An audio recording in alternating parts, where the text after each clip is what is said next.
Fidèles internautes de Guéri TV Monde, bonjour. Au Bénin et sur le plan politique, pensez-vous que quelque chose se prépare?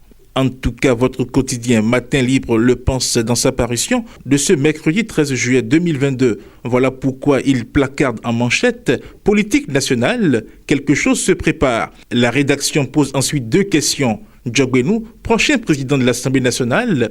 Rongwedi à la Cour constitutionnelle?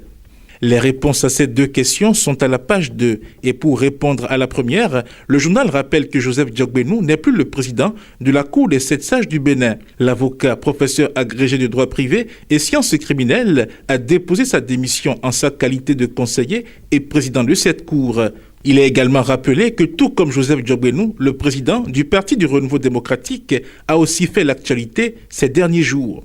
Toujours sur le plan de la politique nationale, Matin Libre titre « Saisie des biens de Sébastien à Javon ». Ces faits qui contredisent Jacques Migan.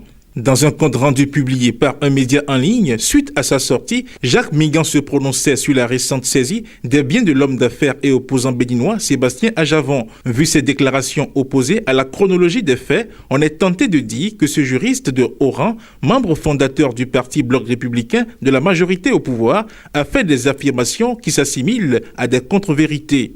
Lutte contre le paludisme au Bénin. 3 organisations de la société civile prêtes à lancer l'assaut contre le fléau. À l'issue d'une sélection rigoureuse, 3 organisations de la société civile connues pour leur engagement dans la lutte contre le fléau ont été conviées par le programme national de lutte contre le paludisme en collaboration avec Speak Up Africa du 7 au 9 juillet 2022 à Boïcon à un atelier d'élaboration de leur plan d'action de plaidoyer. Découvrez les noms des 3 organisations de la société civile en question dans l'article attaché à ce titre. Autre titre à découvrir à la une de Matin Libre, faits divers de société, le regain de violence préoccupe. Le journal pense en effet que des faits de violence n'ont jamais manqué dans une société.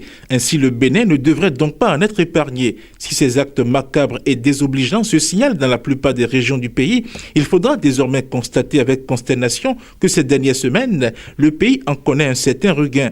Autrement, il n'y a plus de jour où les médias et réseaux sociaux nous révèlent ces scènes peu orthodoxes au grand jour. Voici 2 autres titres affichés à la une de votre quotidien. 47e session de l'Assemblée parlementaire de la francophonie, Vlavonou obtient la levée de l'alerte sur le Bénin. Rédaction et reportage, l'ambassade des États-Unis renforce les compétences des journalistes. Chers amis internautes de Guéri TV Monde et lecteurs du quotidien Matin Libre, vous avez désormais une idée des articles contenus dans la parution du mercredi 13 juillet 2022. À demain.